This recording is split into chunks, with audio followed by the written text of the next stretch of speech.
Ya, selamat pagi teman-teman. Kita akan memulai webinar series Artificial Intelligence. Ya, ada 4 seri dan sekarang akan memasuki seri yang ketiga. Dengan pembicara kita Pak Hendri dengan topik aplikasi gelombang otak dan machine learning untuk deteksi emosional dan penyakit mental. Ya, perkenalkan saya Vian Yudio selaku moderator. Dan saya angkatan 17 TI, dan saya akan membacakan aturan webinar yang akan kita jalankan. Selama webinar berlangsung, mic dan kamera harap dimatikan, dan akan diadakan absensi secara random waktunya. Jadi, tolong diperhatikan, dan di bagian akhir akan terdapat mini quiz, dan akan terdapat hadiah yang menarik. Dan sebelum kita memulai webinar kita, marilah kita berdoa menurut agama dan keyakinannya masing-masing yang akan dipimpin oleh Pak Evan. Pak Evan, dipersilahkan. Baik, Vian, terima kasih. Kawan-kawan, sebelum kita mulai webinar, mari kita berdoa bersama. Tuhan Maha Baik, kami akan mulai webinar kami. Tolong kami supaya dari awal hingga akhir webinar bisa berjalan dengan baik. Berkati juga Pak Henry yang akan jadi pembicara supaya bisa memaparkan dengan baik, dan biarlah kami diberikan kemampuan supaya kami bisa mengerti. Ini doa dan permohonan kami, dalam Kristus kami memohon. Amin. Ya, sebelum kita memulai acara webinar, alangkah baiknya kita akan menyanyikan Mars Satya Wacana terlebih dahulu.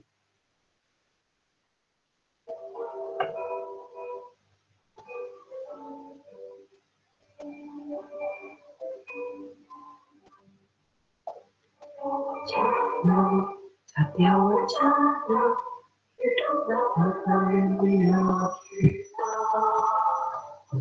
Tuhan,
Dan lagu berikutnya Mars FTI UKSW.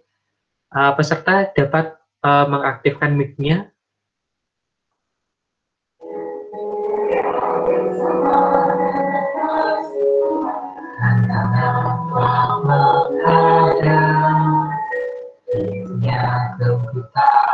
Harus informasi apa yang akan kau buat. Marilah segera siapkan dirimu untuk kita cinta. Di sini kau hidup baca pada FTI kau berbadang. Ya bersama dengan semua yang kamu ada. Akan kita harus informasi apa yang akan kau buat. Marilah segera siapkan dirimu untuk cinta.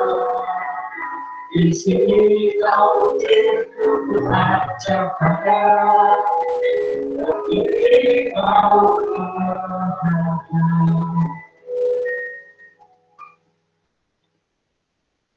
Ya, selanjutnya tanpa berbasa-basi, materi akan disampaikan oleh Pak Indri. Pak Indri, waktu dan tempat dipersilahkan.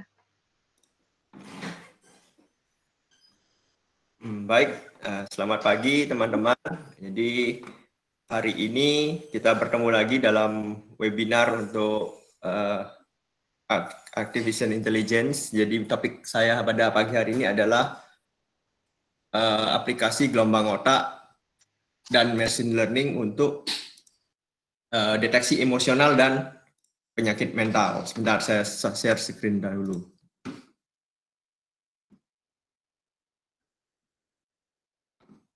Oke, ya, jadi saya mulai dengan agenda pada pagi hari ini.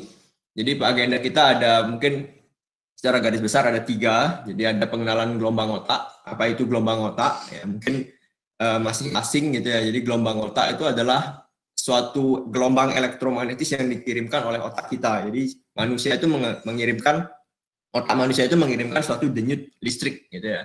Nah, kemudian kita akan lihat pengantar dari machine learning, beberapa dari mungkin sudah sering ya untuk pengantar machine learning ini, mungkin di webinar sebelumnya juga sudah mendapatkannya. Kemudian penerapan dan implementasi ya. Jadi akan di-share beberapa penerapan dan implementasi, tapi nanti kita akan fokus pada penyakit mentalnya ya. Jadi berhubungan juga dengan emosional. Nah, kemudian kita akan kalau ada waktu mungkin akan ada sedikit sesi untuk tanya jawab gitu ya. Jadi diskusi. Baik, kita masuk pada materi pertama kita yaitu pengenalan gelombang otak. Ya, saya mulai dengan quote hari ini gitu ya. Jadi the rise and fall of the form, philosophy, religious doctrine, world model, value system dan lain-lain gitu ya, will eventually provide answers based on brain science research. Ya, semua it's all in the brain ya. Jadi menurut Roger Sperry ini ya. Jadi otak manusia itu adalah sesuatu yang sangat powerful ya, sangat luar biasa. Jadi apapun kebudayaan, model, keagamaan, filosofi itu semua berasal dari otak ya. Nah, mari kita masuk pada apa sih gelombang otak itu ya. Jadi gelombang otak kalau bahasa Inggrisnya itu bisa disebut dengan electroencephalography gitu ya. Jadi seperti yang sudah saya sampaikan di awal, jadi sebenarnya otak itu mengirimkan sinyal berupa denyut listrik. Bayangkan, otak kita itu sebenarnya sangat luar biasa, bahkan pengukurannya pun bisa digunakan dengan menggunakan denyut listrik. Jadi electroencephalography yang akan kita singkat dengan EEG gitu ya, atau EEG bahasa Indonesianya, adalah metode untuk mengukur tingkat elektrofisiologis, jadi denyut listrik berdasarkan aktivitas kelistrikan dari otak. Nah, itu kepengertian dari EEG ya. Jadi EEG itu sebenarnya pertama kali itu dicetuskan pada tahun 1875. Itu sudah sangat-sangat lama. Penelitian ini sebenarnya sudah terjadi mungkin 100 tahun yang lalu ya, mungkin hampir 200 tahun yang lalu ya. Ya, oleh Richard Caton ya. Jadi fenomena kelistrikan ini itu pertama kali ditemukan pada kelinci dan monyet.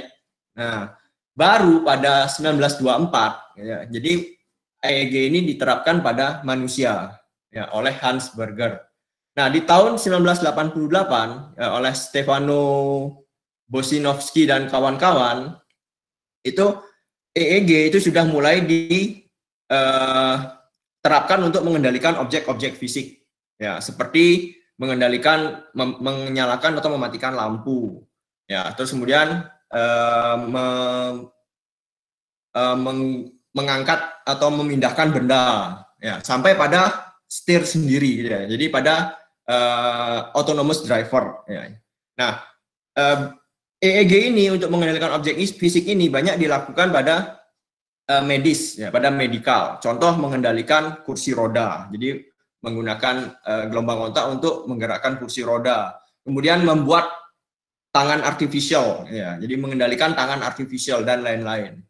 Nah, di tahun 2018 ya, EEG ini akan digunakan, penelitian ini berjalan untuk mengkoneksikan people ya. Jadi connecting people, jadi bukan slogannya Nokia ya. Jadi connecting people itu artinya benar-benar mengkoneksikan antar manusia dengan gelombang otaknya. Nanti kita akan lihat.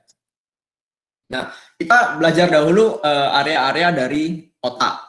Ya, kita lihat di sini bahwa otak manusia itu terdiri dari beberapa bagian. Ya, kalau kita lihat di situ ada yang dinamakan oleh frontal lobe ya. Jadi ini adalah salah satu yang sangat penting ya bagi otak manusia. Ya, kemudian ada Broca area di dalam frontal lobe ini, kemudian ada motor strip, sensory strip, parietal lobe, ya, terus kemudian ada Wernicke area, temporal lobe dan occipital lobe. Jadi kita akan melihat yang otak besar ya. Jadi ini adalah otak besar dan ini adalah otak kecil ya. Jadi otak kecil tidak akan kita lihat.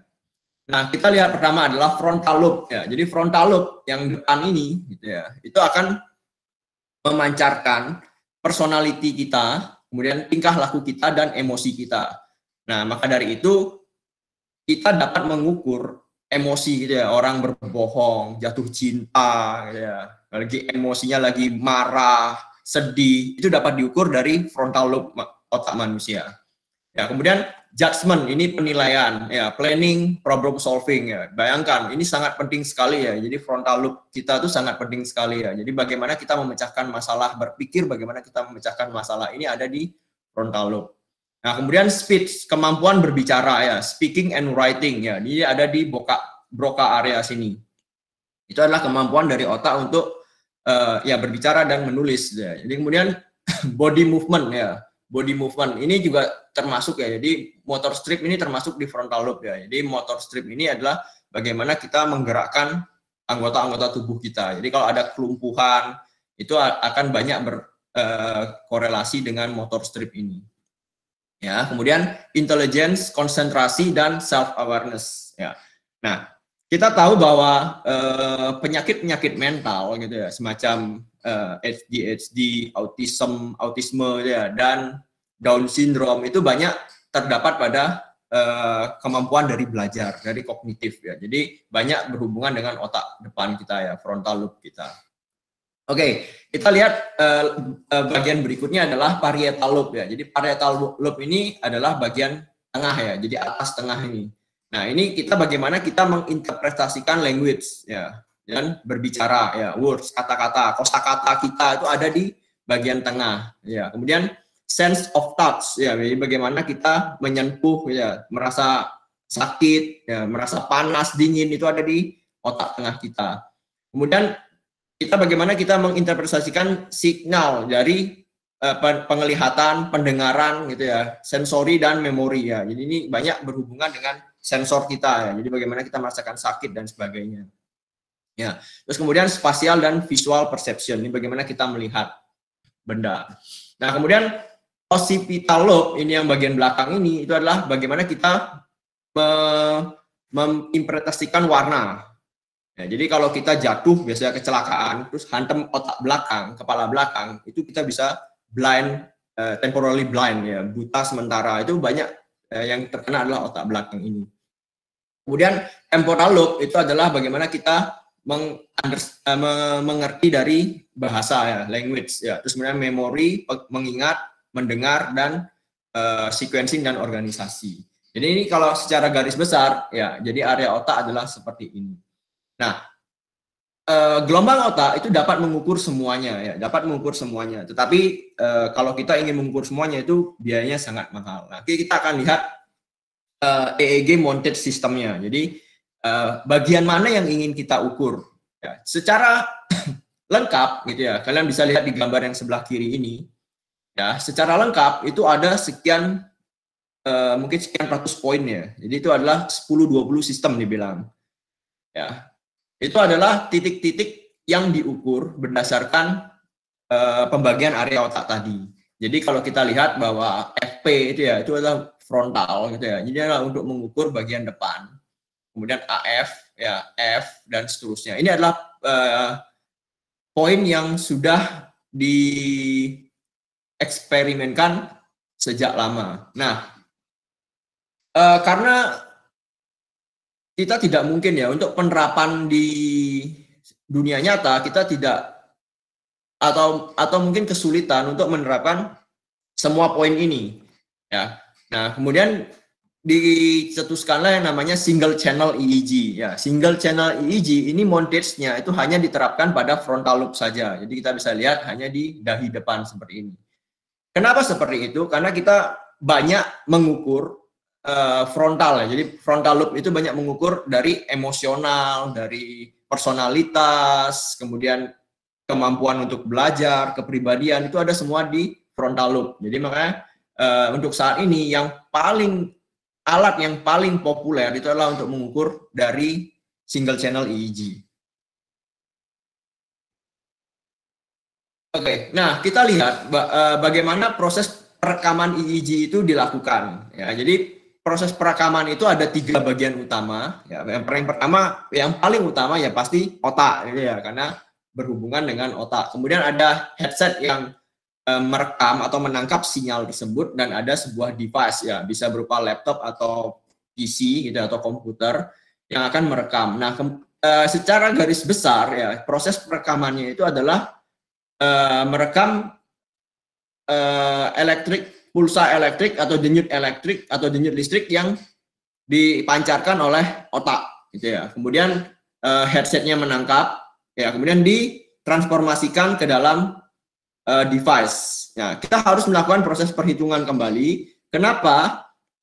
Karena denyut listrik yang dihasilkan itu hanya, kita tahu ya, denyut listrik itu 0 atau 1 ya, dalam jangka satuan waktu. Nah, itu harus diinterpretasikan kembali menjadi sebuah informasi yang dapat dimengerti atau dapat diproses oleh manusia. Nah, maka dari itu kita secara umum itu menggunakan yang namanya pemodelan matematika. Ya, jadi kita bisa lihat di sini yang paling atas itu adalah sebuah sinyal raw data atau denyut listrik yang dihasilkan dalam satu satuan waktu. Ya, ini dalam 1 detik gitu ya. Nah, kemudian sinyal itu direkam ya, dengan menggunakan phase Fourier transform, itu akan ditransformasikan menjadi frekuensi. Ya, saya tidak akan masuk ke dalam detailnya karena perhitungannya panjang gitu ya. Jadi perhitungannya panjang. Jadi secara garis besar dia akan dilakukan Fourier transform menjadi frekuensi. Nah, kemudian dari frekuensi kita akan menggunakan yang namanya power spectrum density. Jadi frekuensi itu kan memiliki yang namanya amplitudo dan rentang waktu. Ya, kemudian ada tegangan yang dihasilkan dengan menggunakan densitas tegangan tersebut. Ya, kita akan mendapatkan yang namanya EEG bands atau brainwave bands. Ya. Nah, brainwave bands manusia itu terdiri dari 8 sinyal, ya, yaitu adalah delta, theta, low alpha, low beta, high beta, dan gamma. Ya, jadi itu adalah sinyal yang dihasilkan dari proses PSD tadi. Nah, masing-masing sinyal ini itu memiliki tanggung jawabnya masing-masing, gitu ya. Memiliki pengukurannya masing-masing. Mari kita lihat pengukurannya dari masing-masing sinyal tersebut. Ya, jadi delta itu berkisar antara 0 sampai 4 ya, ini 3,9 gitu ya. Jadi 0 sampai 4 kurang sedikit gitu ya. Nah, hertz itu frekuensi. Ya, itu kalau otak kita memancarkan frekuensi range antara range sekian gitu ya. Itu berarti kondisi mental state kita itu adalah kita dalam keadaan tertidur atau non-phase eye movement sleep. Ini kita tertidur dengan mata kita tidak bergerak gitu. Ya, kalau tertidur dengan mata bergerak itu sleep ini ya. Kemudian non-phase eye movement sleep ini jadi kita benar-benar deep sleep istilahnya. Jadi tidur betul-betul nyenyak gitu ya. Atau pingsan ya, unconscious state. Ini atau pingsan. Kemudian saya tahu dari 4 sampai 7 itu adalah intuitif ya, jadi kreatif ya. Jadi ini melamun ya, memories of fantasy ini menghayal gitu ya. Imagination sleepy ya, atau mengantuk. Nah, ini kalau gelombang otak kita banyak pada kisaran sekian. Nah, kemudian kalau alfa itu dibagi 2 karena alfa itu adalah gelombang yang sangat penting. Ya, jadi frontal lobe itu biasanya banyak menghasilkan gelombang alfa. Nah, antara 8 sampai 9 itu adalah posisi relax tetapi tidak mengantuk ya. Jadi calm ya, tenang, sadar gitu ya. Nah, ini adalah posisi yang di low alpha wave kita. Nah, kalau di high alpha wave itu kita adalah dalam posisi inspirasi ya, terinspirasi gitu ya, intuition, bermain ya, relax and attention. Jadi kita memiliki atensi terhadap sesuatu, tapi dalam keadaan yang wajar gitu ya. Nah, kemudian beta juga dibagi dua, yaitu low beta wave gitu ya. Jadi low beta wave itu antara 13 sampai 17. Ini adalah pada saat kita melakukan exercise sensory rhythm. Jadi pada saat kita mengerjakan soal matematika misalnya, kemudian mengerjakan sesuatu yang sulit, ya itu kita akan low beta wave, posisi sensor otak kita akan berada di sini.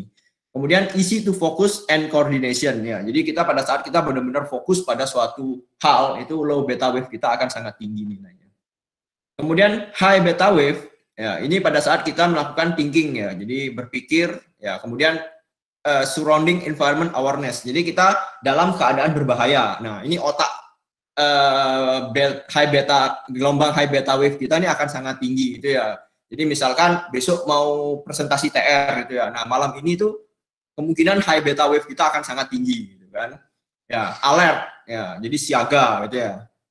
Excited atau menyenangkan gitu ya. Pada saat kita bermain game gitu ya. Nah, itu high beta wave kita akan sangat tinggi. Ya, nah kemudian mari kita lihat sedikit yang di ini adalah alatnya ya. Jadi ini adalah alatnya, mount device-nya. Ini adalah mount device-nya. Ini ada seperti itu. Ya. Nah, kita bisa gunakan untuk bermain game ya. Jadi bermain game dengan perhatian, fokus gitu ya. Jadi kalau merah itu kita fokus sekali gitu ya. Dia akan berlari gamenya. Ya, kalau kita hilang fokusnya, ya gamenya akan melambat gitu ya. Ini ada salah satu contoh ya. Jadi contoh penggunaannya, implementasinya. Ya, terus kemudian party game. Ini adalah bersosialisasi. Ini adalah untuk mendeteksi kebohongan gitu ya. Jadi digunakan terus kita melihat gitu ya. Nah, apakah kamu suka dengan dia gitu ya. Nah, jawabannya nanti akan terlihat gitu ya. Nah, ya, jadi tidak bohong ya, no cuo no die ya. Jadi tidak bohong. Jadi yang cewek itu nggak bohong. Nah, ini untuk mengendalikan alat ya. Jadi mengendalikan objek fisik, menyalakan lampu, ya bermain dengan robot, ya balapan robot gitu ya. Jadi dengan otak kita dapat fokus, terus kemudian kita dapat berlomba ya. Nah, ini adalah untuk mengelatih konsentrasi anak-anak. Ya, apakah konsentrasinya itu baik atau tidak? Nah, di belakang akan kita lihat gitu ya, apakah ini berhubungan dengan penyakit mental gitu ya. Ya, jadi kemudian kita akan lihat bagaimana brainwave itu mengkoneksikan people ya, connecting people ya. Jadi ini untuk mengconnecting people ya. Ya, kita bisa koneksikan dengan orang lain gitu ya. Ya, jadi koneksikan dengan orang lain, kita dapat melihat perkembangan atau seberapa fokus orang tersebut ya, seperti ini. Oke, mungkin saya cut saja. Nah, kita lihat dari brainwave device control ya. Kita mau lihat untuk penggunaan pada objek-objek fisik gitu ya.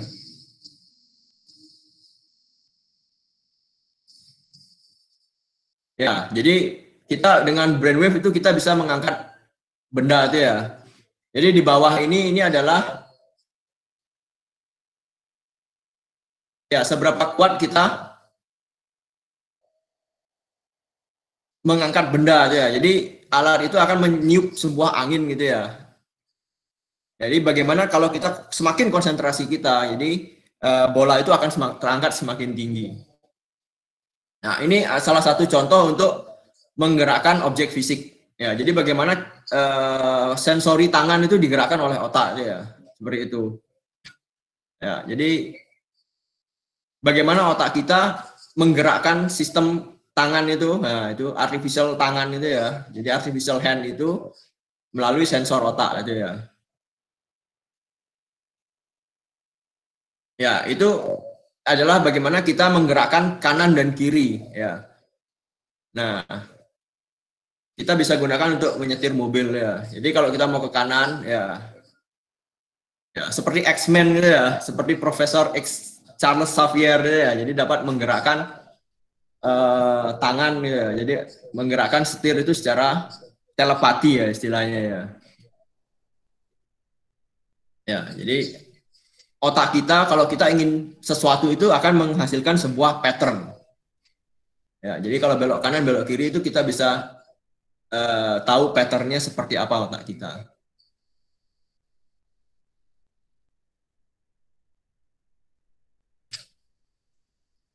Ya, jadi alatnya ya kita menggunakan itu ya. Jadi kita menggunakan Neuro headset, kemudian Arduino, ya, relay penguat dan papan itu ya. Nah, ini mungkin ini masih sedikit teknis ya nanti untuk orang elektro, tapi kita bisa merangkainya, nggak masalah.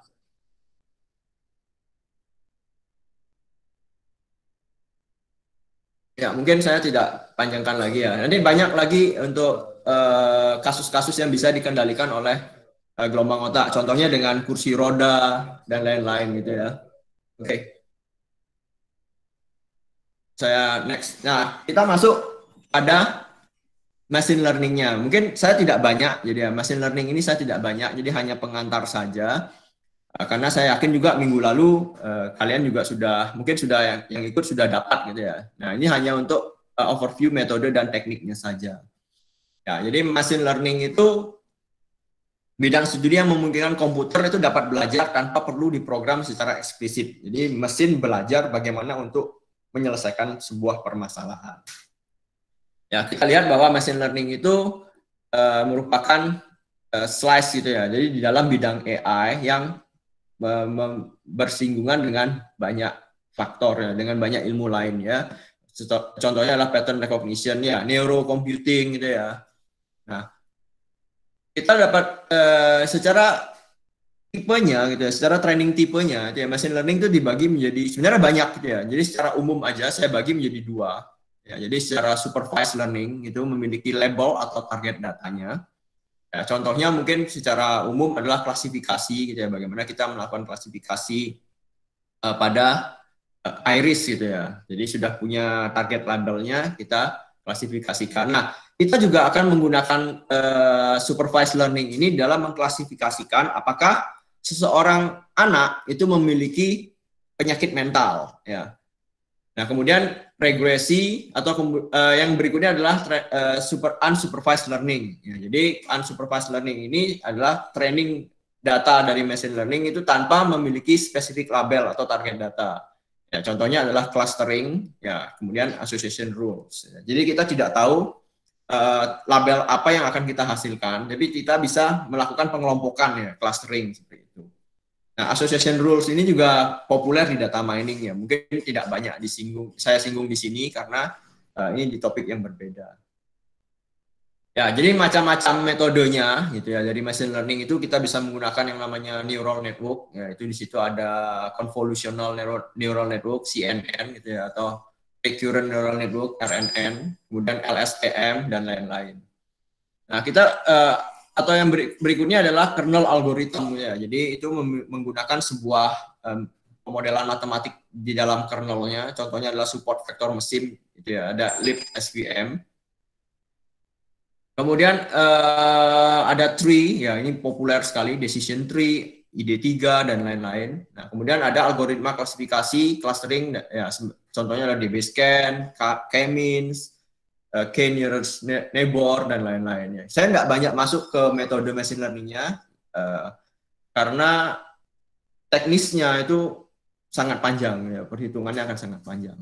Nah, kemudian machine learning versus traditional programming, apa sih bedanya? Ya, kalau traditional programming kita bisa lihat gitu ya, paradigmanya adalah ada programmer yang mengkodingkan, membuat bahasa pemrogramannya dan diberikan kepada komputer mendapatkan outputnya. Jadi kalau machine learning, jadi penyelesaian masalahnya itu tanpa campur tangan manusia. Kita bisa lihat di sini input dan outputnya diberikan kepada komputer. Komputer belajar bagaimana menyelesaikannya dan sudah dikeluarkan dalam bentuk program model, gitu ya. Jadi mesin itu belajar dengan sendirinya untuk mencari solusi. Ya, ini secara garis umum, secara garis besar saja. Jadi saya tidak masuk banyak ke teknisnya di machine learning. Jadi saya hanya memberikan pengantarnya saja. Oke, nah sekarang kita masuk saja ke penerapan dan implementasi dari brainwave sendiri, ya. Oke, kita lihat ya otak gitu ya. Otak itu dapat belajar gitu ya. Otak kita tuh sangat powerful. Ya. Nah, otak kita dapat belajar bagaimana memproses informasi. Itu yang disebut dengan nama cognitive science, atau kita bisa lihat bahwa di situ adalah cognitive science itu adalah ilmu lintas disiplin yang mempelajari bagaimana pesan terbentuk di otak dan proses transkripsinya. Ya. Kemudian kognitif itu adalah cara belajar ya, cara proses belajar, cara menggali pengetahuan ya. Bagaimana kegunaannya dan bagaimana cara kerjanya. Bagaimana informasi itu dinyatakan sebagai emosional ya, sebagai emosi, sebagai bahasa, sebagai perhatian, sebagai alasan, reasoning. Ya. Dalam kita melakukan sesuatu, kita selalu ada yang dinamakan sebagai reasoning, alasan. Ya, jika A, maka jika alasannya A, maka kita akan seperti apa? Itu ada. Ya. Itu otak seperti itu belajar. Nah, di dalam bidang penelitiannya, ya, cognitive science ini terdapat banyak bidang, ya, yaitu bidang psikologi, ya, filosofi. Nah, di bidang TI sendiri itu ada artificial intelligence, gitu ya. Kemudian neuroscience, gitu ya. Jadi bagaimana otak itu ilmu tentang mempelajari bagaimana otak itu. Kemudian pembelajaran, ya. Jadi linguistik, berbahasa, antropologi, pendudukan, ya, sosial, sosiologi, dan edukasi, ya.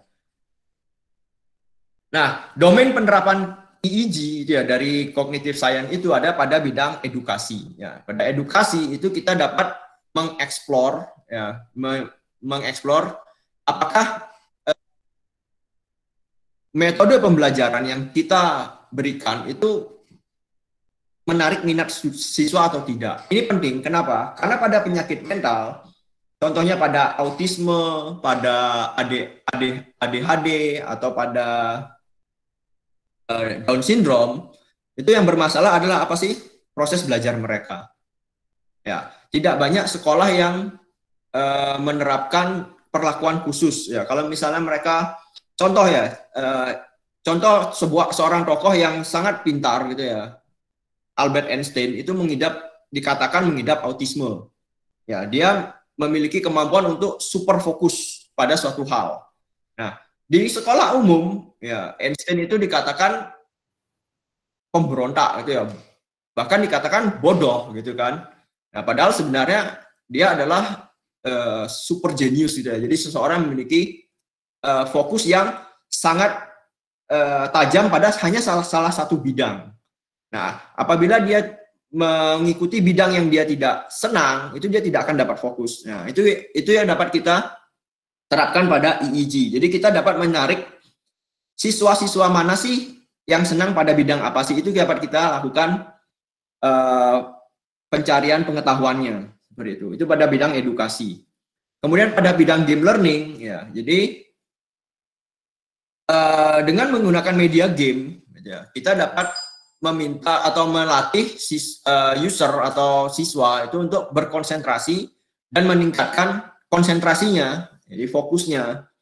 Nah, kita bisa menggunakan game yang seperti tadi, balapan misalkan. Atau kita bisa menggunakan game-game yang melatih konsentrasi. Nah, kemudian di bidang sports, ya, di bidang olahraga, jadi kalau fokus itu sangat penting ya. Jadi misalkan MotoGP gitu ya, balapan motor gitu ya. Nah, itu sangat penting sekali untuk fokus ya. Jadi bagaimana kita juga dapat menolong atlet itu untuk berkonsentrasi pada atau fokus pada apa yang mereka hendak lakukan seperti itu. Ya, yang terakhir adalah entertainment. Ya, entertainment ini itu kita dapat menambahkan imajinasi ya ke dalam sebuah film. Ya, jadi seperti itu. Ini adalah domain secara garis besar dari penerapan EEG. Nah, kita akan masuk pada penyakit mentalnya. Jadi kita akan masuk pada penyakit mental dengan menggunakan 4 secara garis besar ini.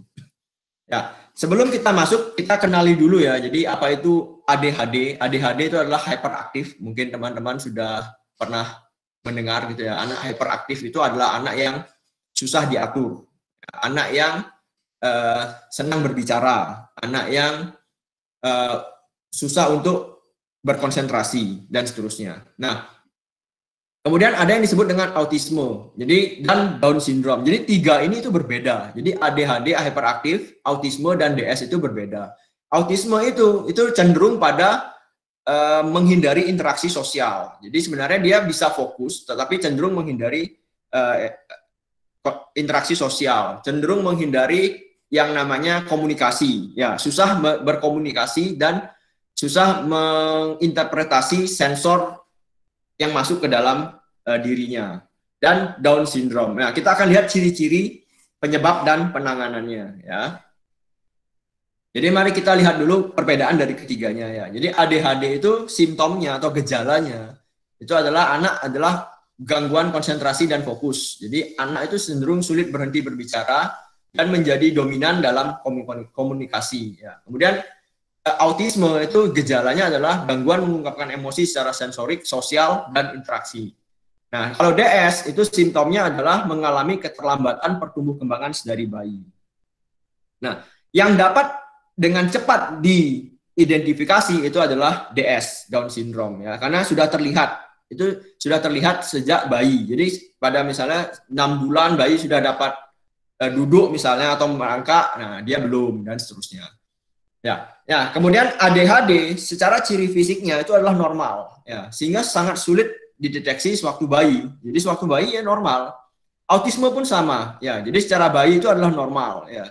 Nah, kalau DS itu terlihat, ya. Jadi terlihat jelas waktu bayi, ya. Anak DS itu mempunyai ciri fisik yang serupa. Jadi kalau kita lihat anak-anak DS itu biasanya cirinya khasnya adalah keterlambatan pertumbuhan, ya. Jadi harusnya sudah tinggi, dia belum, seperti itu. Nah, untuk perawatannya itu beberapa pengobatan yang digunakan itu pada ADHD itu dengan menggunakan obat-obatan penenang, ya, dan terapi.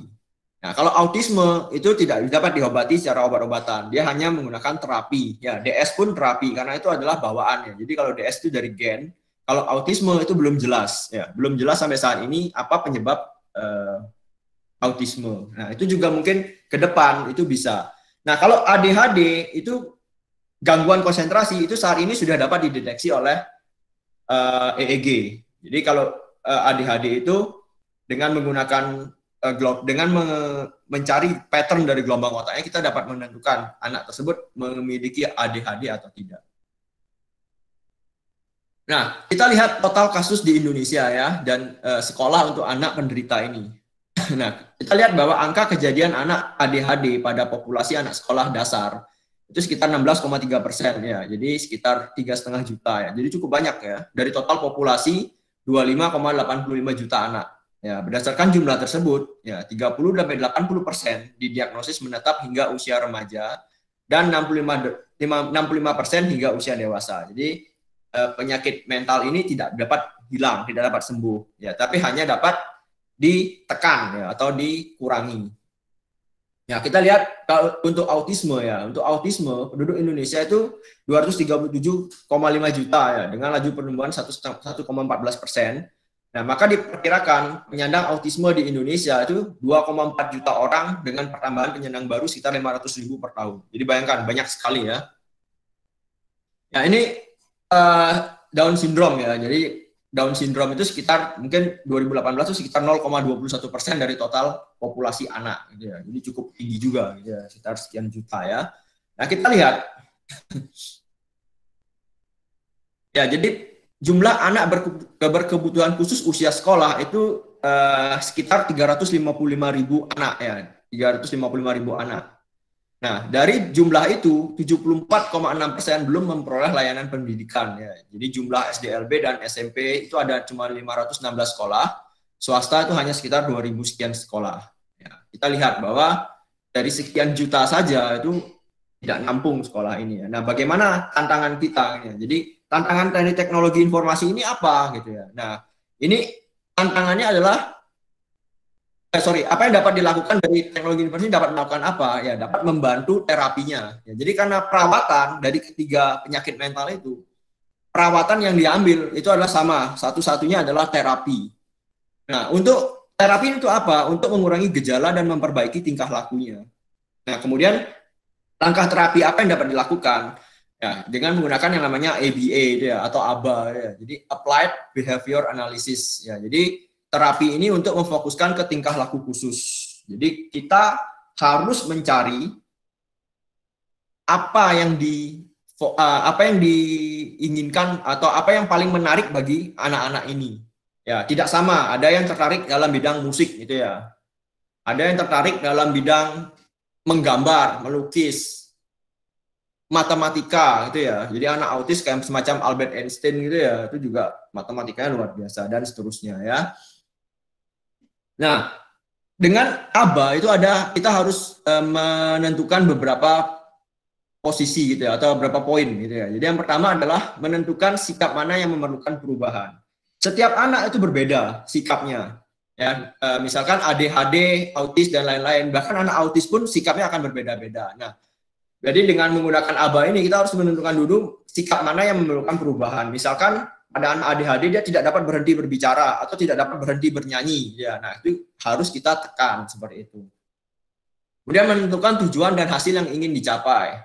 Kemudian cara mengukurnya bagaimana dan peningkatannya bagaimana. Ya, kemudian evaluasi selalu gitu ya. Jadi evaluasi selalu di mana sekarang posisi kita dan apa yang harus kita pelajari yang baru apa, atau belajar menghindari sikap-sikap yang negatif. Ya, kemudian kita harus mereview kemajuan kita secara berkala dan memutuskan apakah modifikasi tingkah laku ini diperlukan atau tidak. Nah, ini bisa kita kendalikan dengan gelombang otak mereka. Ya, nah banyaknya waktu yang diperlukan oleh metode ini itu tergantung dari tingkat keparahannya ya. Jadi dan permasalahan dari peningkatan masing-masing individu ya. Proses belajarnya pun sama ya. Masing-masing individu belajar dengan berbeda-beda, tidak sama. Ya, ini referensinya dari ABA ya. Nah, kita lihat ya. Jadi ini ada video juga. Jadi kita lihat dari Stephen Wiltshire ya, dari dengan penderita autisme. Mungkin pernah nonton juga ya. Dia dapat menggambar ya. Dia dapat menggambar landscape kota secara detail hanya dengan ingatannya. Luar biasa ya. Luar biasa. Nah, bagaimana kita mencari fokus mereka ini dapat dibantu dengan EEG. Ya, bayangkan dia dapat menggambar sampai sedetail itu ya. Ya, ini sketsanya ya. Atau perenang Olimpiade Michael Phelps ya. Jadi pada waktu kecil dia divonis mengidap yang namanya ADHD. Ya, jadi dia tidak bisa bicara. Nah, kita bagaimana caranya? Kita mengarahkan apa yang paling diminati oleh Michael Phelps ini. Ya, jadi Michael Phelps ini paling minati adalah berenang ya. Dicari fokusnya apa? Berenang. Seperti itu.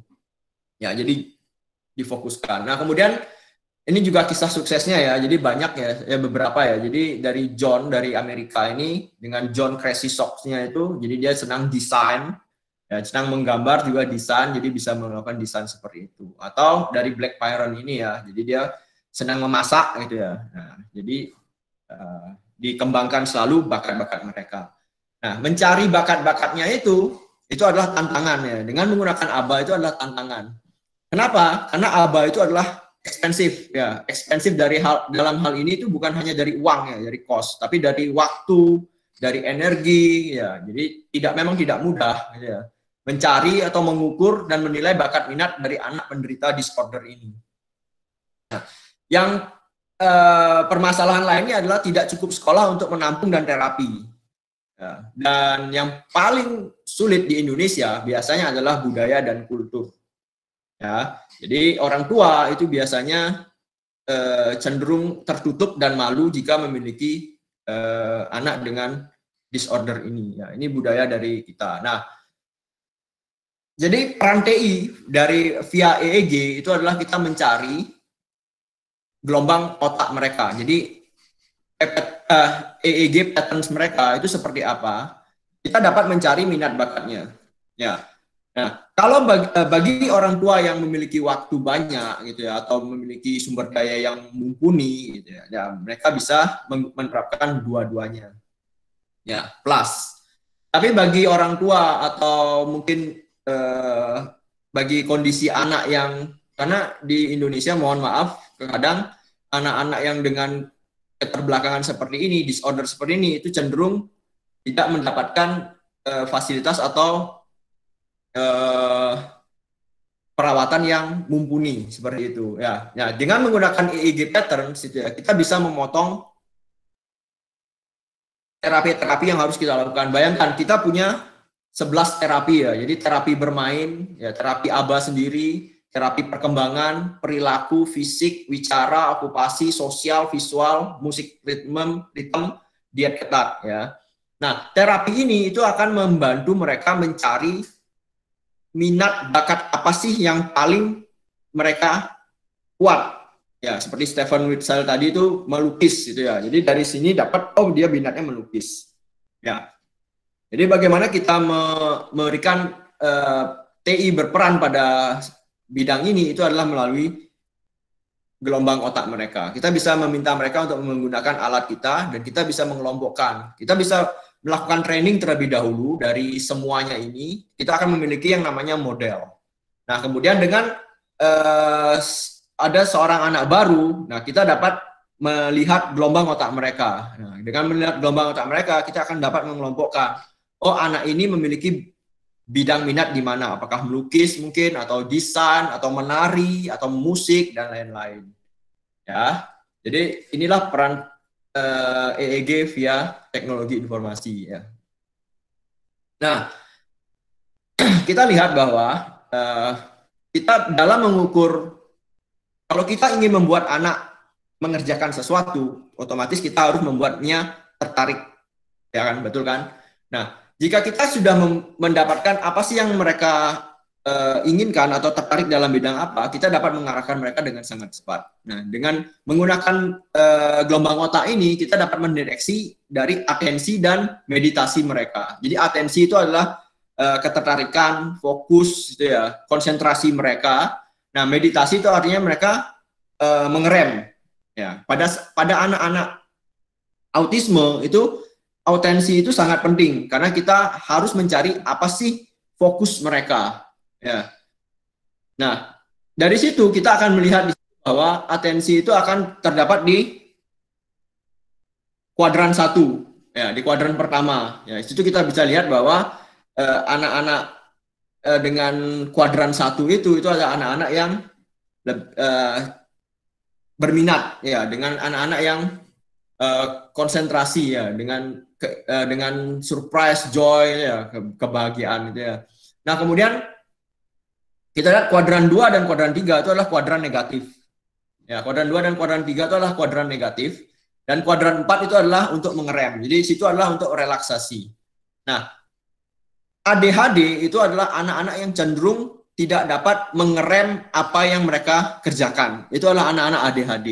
Nah, dengan menggunakan EEG ini kita harus mencari, ya, apa yang membuat mereka relax, apa yang membuat mereka calm, tenang.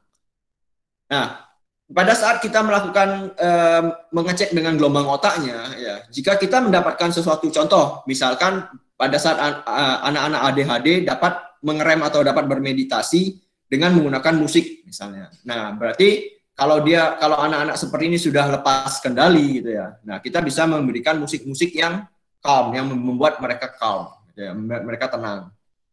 Nah, berbeda dengan anak-anak autis, ya. Anak-anak autis itu biasanya mereka sulit untuk berinteraksi. Jadi mereka hanya fokus pada sesuatu. Nah, kita harus tahu nih fokus mereka apa. Karena kalau kita tidak tahu fokus mereka apa, itu mereka akan sangat susah untuk diarahkan.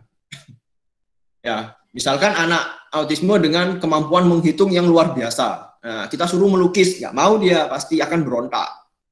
Ya, kita suruh presentasi juga tambah berontak. Nah, makanya dari itu dengan menggunakan gelombang otaknya kita dapat mencari mana sih yang merupakan fokus utama dari anak-anak seperti penderita autisme ini. Ya, ini jadi ada 4 metode, ada 4 kuadran seperti itu, ya. Jadi dibagi menjadi positif dan negatif, ya. Nah, kalau kita lihat di situ bahwa meditasi itu adalah acceptance, ya. Jadi dia di kuadran 4 itu adalah acceptance, trust, ya. Jadi pada saat anak itu dapat relax, ya, meditatifnya tinggi, itu berarti bahwa anak-anak dengan penderita itu accept kepada metode kita atau accept bahkan kepada kita sebagai instrukturnya. Ya, kita juga bisa melihat sejauh mana mereka akan accept kepada kita. Seperti itu. Ya, ini kita bisa lihat. Di sini adalah anak dengan penderita ADHD ya. Jadi namanya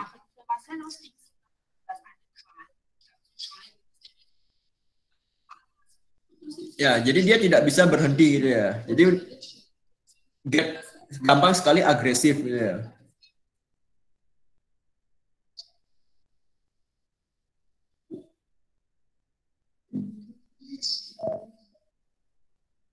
Jadi anak-anak dengan ADHD ini terlihat normal seperti itu. Cuma dia sangat sulit sekali untuk berkonsentrasi.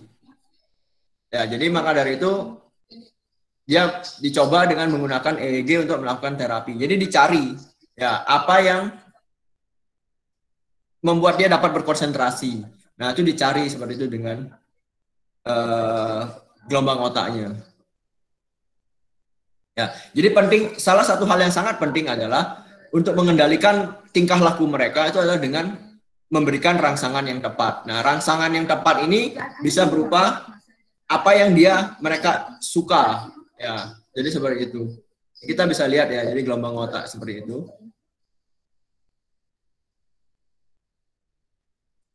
Ya, jadi dia harus menggunakan itu untuk berkonsentrasi. Ya, ini salah satu terapinya.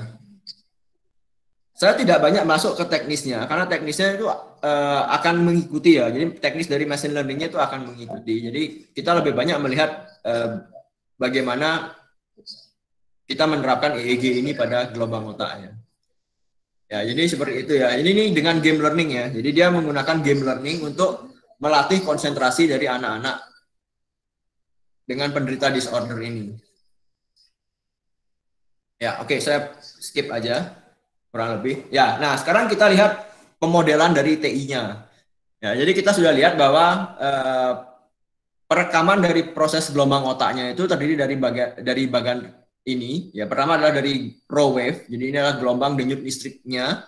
Kemudian direcord sinyal recordingnya, direkam, kemudian dengan FFT dan kemudian dengan PSD, maka kita akan mendapatkan EEG bands-nya ya, brainwave-nya. Nah, data ini itu akan kita masukkan ke dalam machine learning-nya.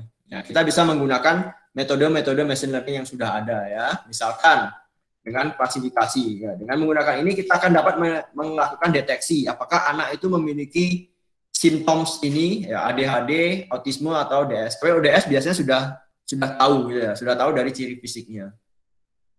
Kemudian dengan menggunakan clustering kita dapat mengelompokkan gitu ya. Jadi dapat mengelompokkan anak-anak dengan bidang-bidang minat yang mirip gitu ya. Jadi apakah dia senang dengan musik, apakah senang dengan melukis, itu kita bisa lihat dari patterns dari gelombang otaknya. Ya, jadi kemudian kita bisa juga gunakan deep learning gitu ya untuk melakukan pemrosesan. Kita juga bisa menggunakan yang namanya time series forecasting ya. Jadi ini time series ini karena gelombang otak itu terdiri dari satu satuan waktu. Nah, time series ini dapat digunakan untuk mengukur kapan anak tersebut akan mengalami atau mengulangi gejala. Contohnya, kapan anak tersebut akan hilang konsentrasi, itu kita dapat melakukan forecast. Jadi kalau gelombang otaknya sudah seperti pattern gelombang otaknya sudah seperti akan hilang konsentrasi, maka device-nya akan memberikan warning gitu ya. Titit gitu misalnya. Nah, berarti penerapan tertentu atau aksi tertentu harus dilakukan pada saat itu.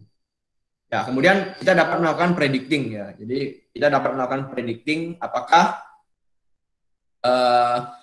anak tersebut ke depan gitu ya akan pada saat step-step itunya akan masih di step ini atau akan dapat menambah perilaku baru dari terapinya. Ya, ini jadi seperti itu. Jadi tergantung dari ya goals yang akan kita cari gitu ya. Tujuan kita apa seperti itu. Nah, ini beberapa contoh arsitektur sistemnya ya. Jadi ini pernah dilakukan ya. Jadi waktu saya masih di Taiwan itu kita pernah melakukan dengan kombinasi EEG dan deep learning menggunakan musik frekuensi ya untuk deteksi penyakit mentalnya, ADHD, autisme dan DS.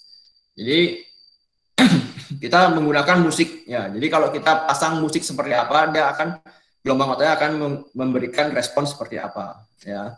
Nah, kita juga dapat menggunakan musik ini tuh untuk mencari atensi dan relaksasi dari usernya ya. Jadi kita dapat merekam mendengarkan musik gitu ya. Nah, setelah itu kita dapat merekam gelombang otaknya ya. Jadi kita dapat memasukkan 8 sinyal brainwave-nya itu menjadi sebuah output layer.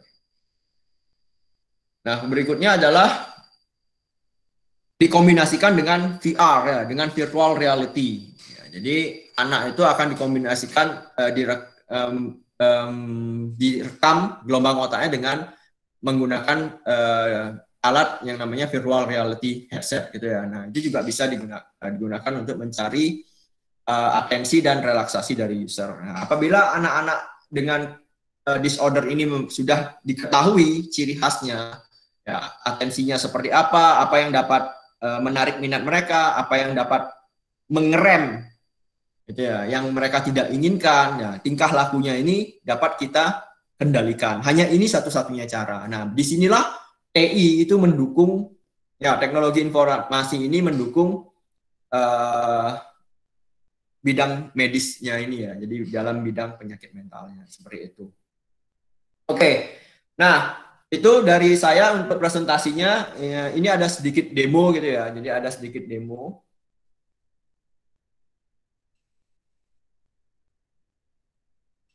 Ya, jadi ini adalah alatnya, jadi seperti itu ya. Jadi kita akan pakai, ya, jadi pengukurannya ada di atas ini, sebentar. Oke, saya stop presentingnya ya. Oke, jadi ini adalah alatnya. Jadi di sini adalah alat pengukurannya. Kemudian di sini adalah sensornya ya. Jadi ini adalah sensornya. Nah, kita akan mencoba gitu ya.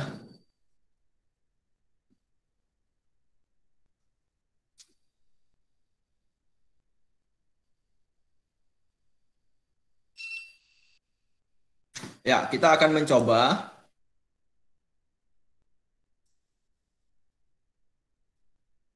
Ya, kita akan mencoba seperti itu. Oh, sorry.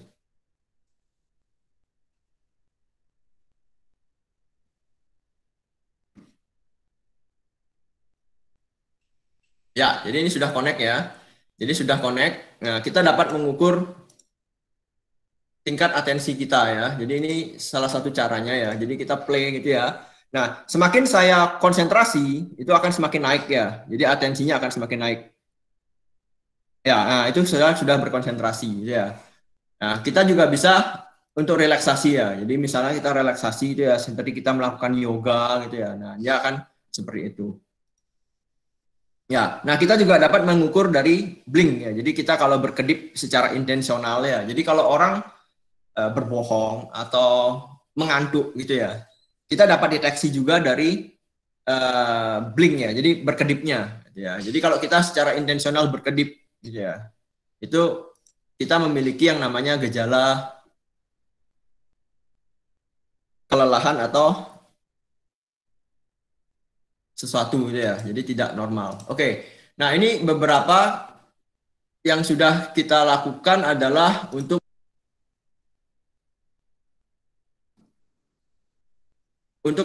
terapi dalam mendengarkan musik ya. Jadi ini ya, tunggu sebentar. Oke, nah ini kita dalam terapi dalam mendengarkan musik, jadi ya. Jadi kita dapat mengukur musik apa yang kita senangi gitu ya.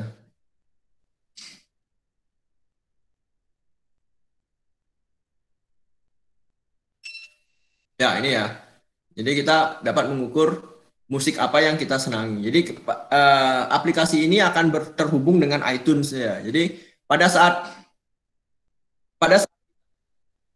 mendengarkan musik gitu ya. Pada saat kita mendengarkan musik, kita bisa merekam musik apa sih yang membuat kita fokus gitu ya. Dan musik apa sih yang dapat membuat kita rileks. Nah, untuk pada anak-anak autisme gitu ya. Bahkan anak-anak autisme pun itu tidak semua jenis musik akan mereka senangi ya. Jadi kita juga dapat mencari salah satu jenis musik saja yang mereka senangi. Contoh, ada seorang anak autisme yang sangat luar biasa di dalam memainkan musik jazz, gitu kan. Nah, kalau kita juga seperti itu ya. Kalau kita mendengarkan musik itu ya, misalnya kita belajar, kita senang musik apa, itu bisa kita deteksi dari sini. Ya, misalkan pada saat kita mendengarkan musik akustik gitu ya, kita menjadi rileks dan kurang konsentrasi. Misalkan meditasi kita tinggi, atensi kita rendah. Nah, berarti kalau belajar jangan dengarkan musik akustik. Ya, tidur jadinya, ngantuk kan. Nah, kalau kita atensi kita tinggi gitu ya, misalkan pada saat kita belajar kita mendengarkan musik-musik beraliran metal gitu ya, konsentrasi kita jadi tinggi gitu ya.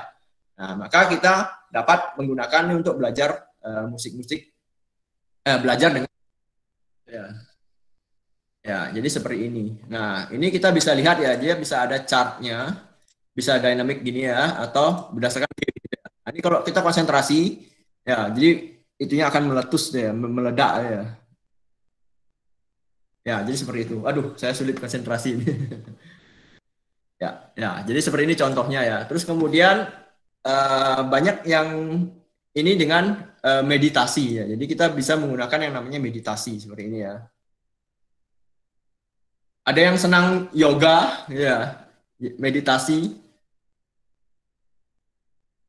Ya, nah kita bisa menggunakan meditasi seperti ini ya. Jadi kita melatih yoga kita ya. Ya, jadi kalau kita melakukan, oh sorry, ininya putus ya.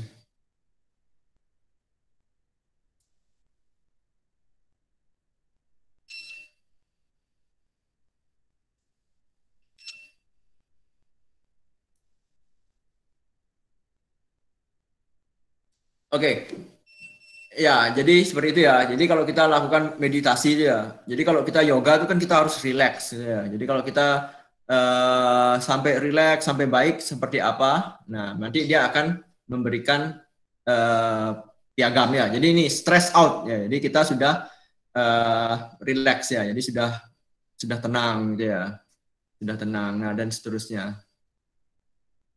Nah, scatter brain ya, nah seperti itu. Jadi kita bisa melakukan monitoring terhadap kondisi mental kita, gitu ya. Seperti ini. Kita bisa mengukurnya sendiri, ya.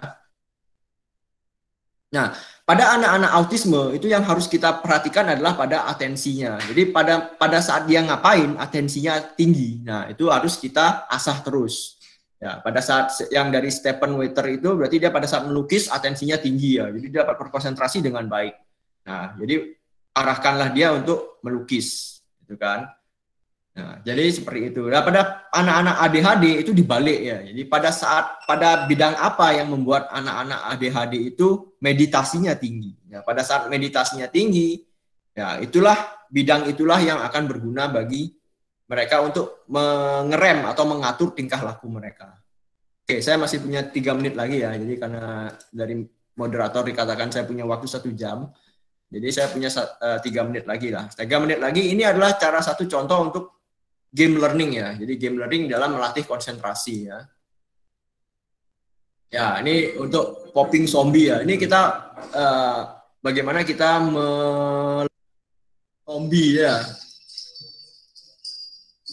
Ya, jadi bagaimana kita meledakkan zombie dengan konsentrasi dan berkedip ya. Jadi pada saat lampunya merah itu kita tidak boleh berkedip dan kita harus konsentrasi penuh ya. Nah, kalau sudah hijau kita boleh berkedip.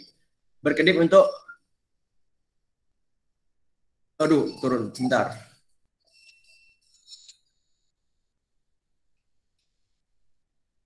Ya, berkedip untuk menyelesaikan misinya ya. Ya, jadi seperti itu. Ya. Jadi semuanya ini akan direkam nanti. Jadi apakah kita dapat berkonsentrasi atau tidak itu akan terlihat di catatan medis atau catatan rekaman dari brainwave kita. Jadi kurang lebih seperti ini yang bisa saya share. Ya, mungkin kalau ada diskusi atau tanya jawab, ya saya persilakan atau mungkin saya kembalikan terlebih dahulu ke moderator. Terima kasih.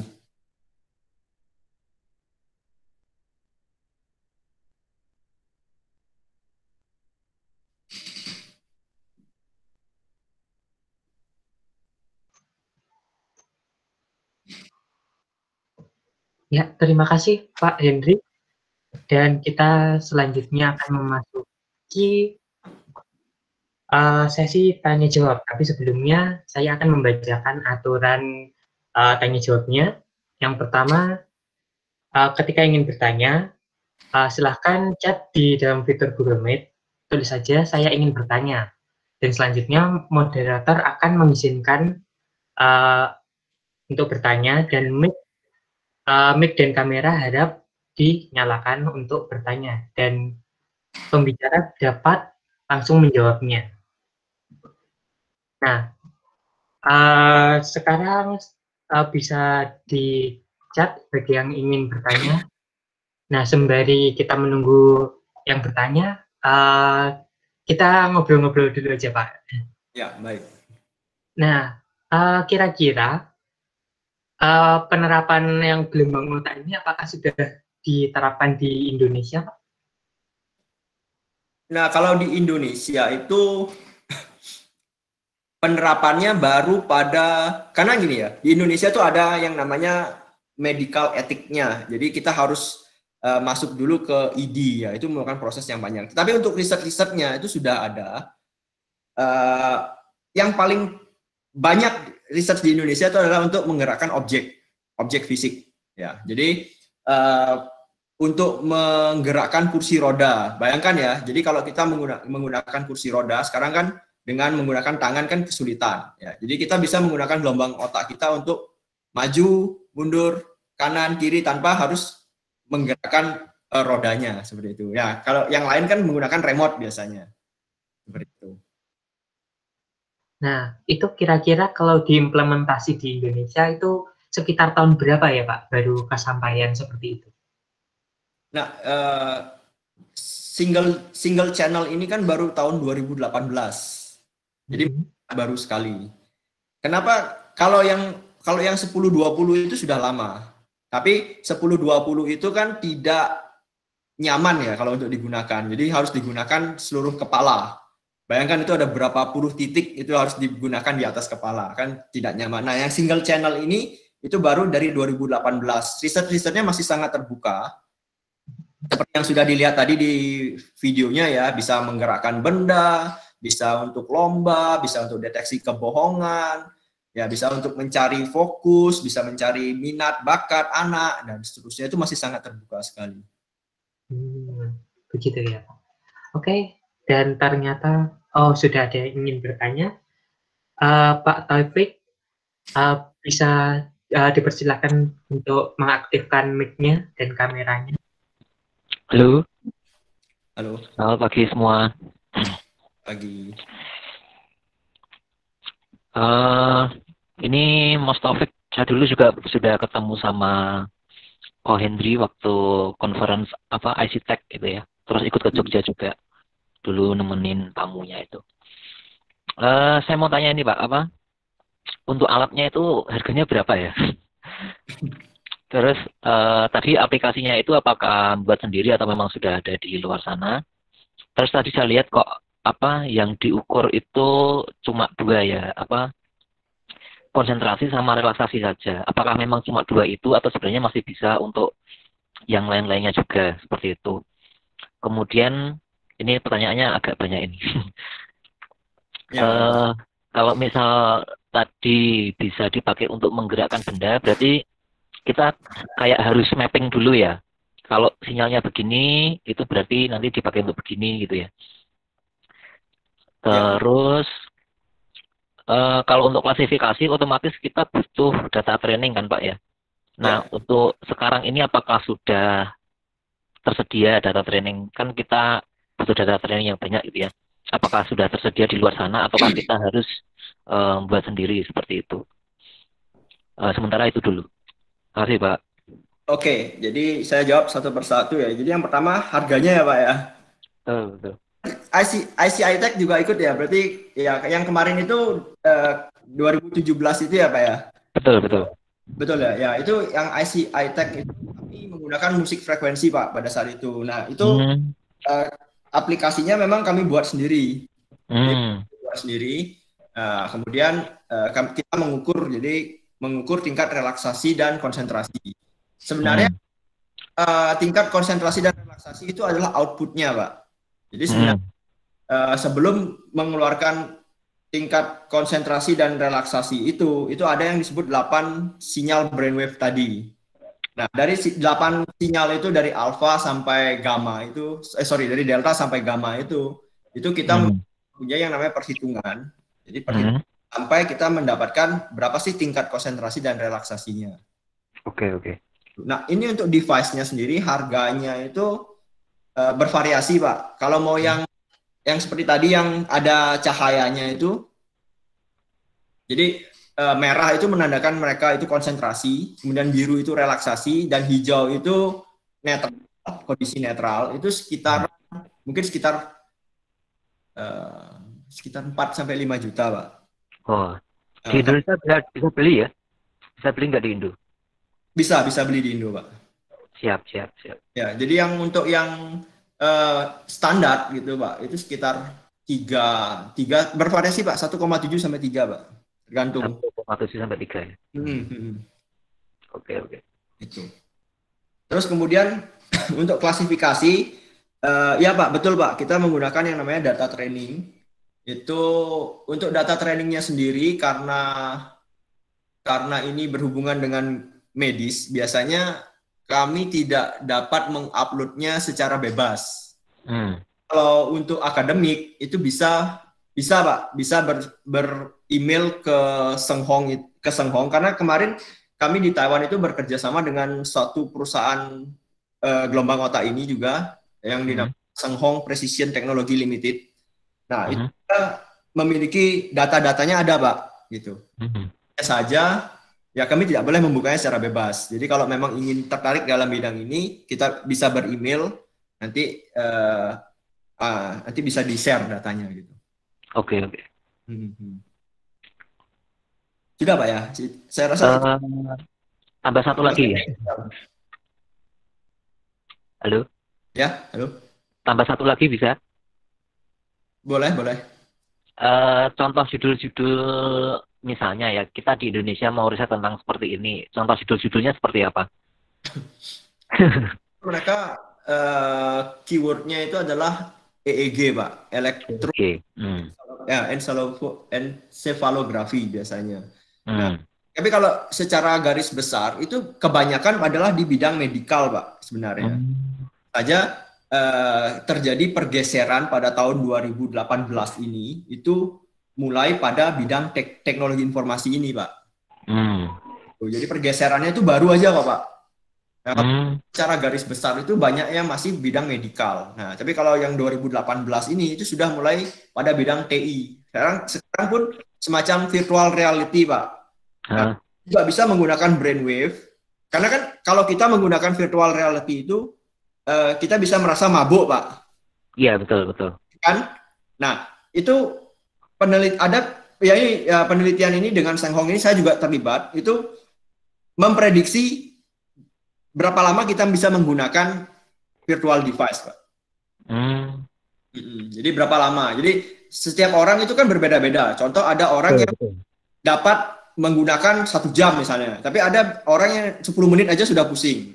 Betul. Gelombang otaknya itu, patternnya itu kita bisa lihat bahwa seperti apa yang rentan terhadap VR di set ini gitu. Itu banyak, Pak, banyak sekarang.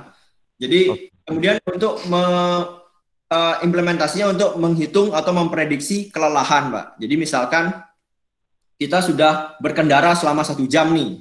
Nah, kita bisa lihat apakah dia sudah lelah atau belum. Nah, kalau ada juga paper yang memprediksi prosentase kecelakaannya berapa persen, Pak, kalau dia sudah menggunakan atau berkendara setelah berapa jam. Nah, bahkan Grab sendiri pun sudah mulai akan menerapkan hal itu. Jadi coalition prediction namanya, melalui gelombang otak. Jadi contoh-contoh penerapannya sekarang di bidang TI, Pak.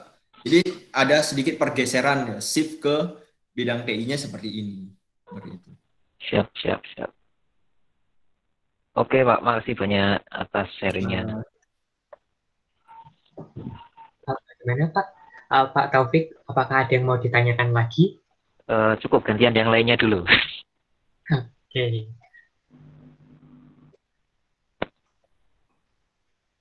Dan sepertinya sudah tidak ada yang ingin bertanya, maka kita akan lanjut ke sesi berikutnya, yaitu sesi kuis. Nah, sesi kuis ini akan ada 3 juara dengan hadiah yang menarik. Juara 1 yaitu uang tunai 50.000, juara 2 uang tunai 25.000, dan juara 3 uang tunai 25.000 juga. Dan Pak Hendri dipersilahkan untuk memulai kuisnya, Pak. Linknya saya share dulu atau gimana? Iya, di-share dulu di chat-nya, Pak. Oke.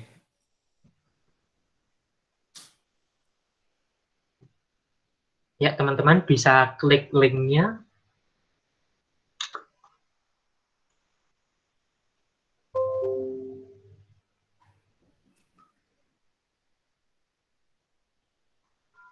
Dan untuk namanya bisa dimasukkan NIM atau nama yang asli ya, teman-teman.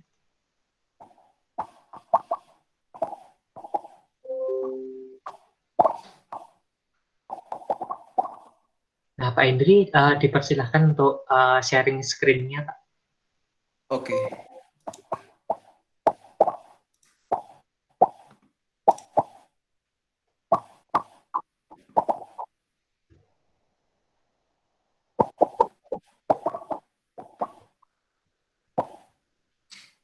Ya, teman-teman dipersilahkan join segera agar kita dapat memulainya.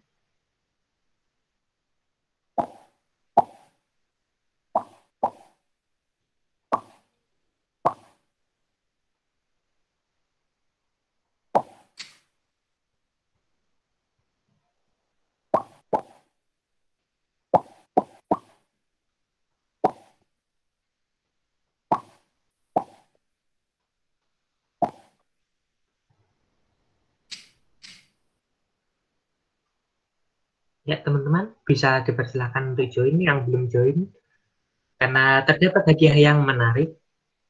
Dan ketika udah yang masuk 100, bisa dimulai, Pak. Sudah bisa dimulai? Sudah, Pak. Silahkan, Oke Pak. ya. Saya start ya. Ya.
Ya, sepertinya kita sudah bisa melihat juaranya.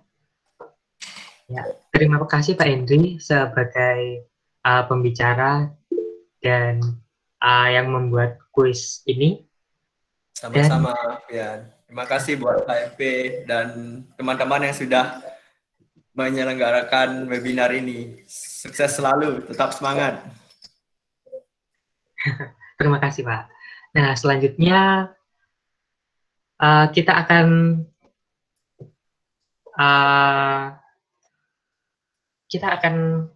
menuju ke sesi berikutnya, yaitu foto bersama. Nah, dipersilahkan kameranya diaktifkan supaya kita bisa foto bersama.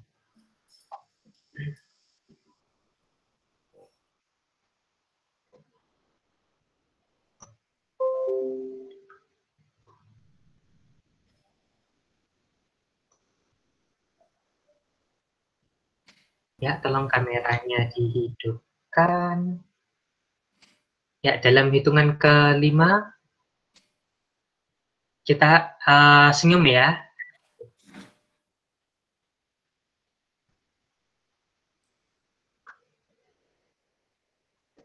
5, 4, 3, 2, 1, senyum. Sekali lagi mungkin, Kak. Oke, sekali lagi ya. Yang lebih serunya bilang cis, coba teman-teman nanti 3, 2, 1 terus bilang cis dipandu oleh Kak Fian. Oke, 5, 4, 3, 2, 1, cheese. Oke, terima kasih teman-teman. Nah, selanjutnya sebelum kita mengakhiri sesi webinar ini akan lebih baik kalau kita berdoa menurut kepercayaannya masing-masing yang akan dipimpin oleh Saudari Jessie. Saudari Jessie, dipersilahkan. Baik teman-teman, sekarang kita sudah berada di akhir acara. Mari kita berdoa, akan saya pimpin dalam iman Kristiani. Bagi yang berbeda, mohon menyesuaikan. Tuhan, terima kasih atas kasih karunia-Mu sehingga pada pagi hari ini kami boleh bersama-sama berkumpul kembali merasakan kehangatan kegiatan kemahasiswaan dalam acara webinar series yang ketiga. Terima kasih Tuhan atas Pak Hendri yang sudah menyampaikan materi dengan baik. Semoga materi yang disampaikan bisa menjadi bekal bagi kami ke depannya. Dan juga lindungi kami selalu Tuhan dalam pandemi ini supaya kami bisa selalu sehat dan selalu Engkau lindungi serta berkati. Terima kasih Tuhan, hanya dalam nama-Mu saja kami boleh berdoa dan mengucap syukur. Amin. Ya, terima kasih teman-teman telah mengikuti acara webinar series Artificial Intelligence. Nah, untuk minggu depan adalah sesi terakhir, yaitu penggunaan AI dalam membangun aplikasi Android yang akan dibawakan oleh Pak Radius Tanuni pada 3 Juli 2020 pada hari Jumat. Nah, jangan lupa ya teman-teman untuk daftar dan datang di webinarnya. Terima kasih teman-teman.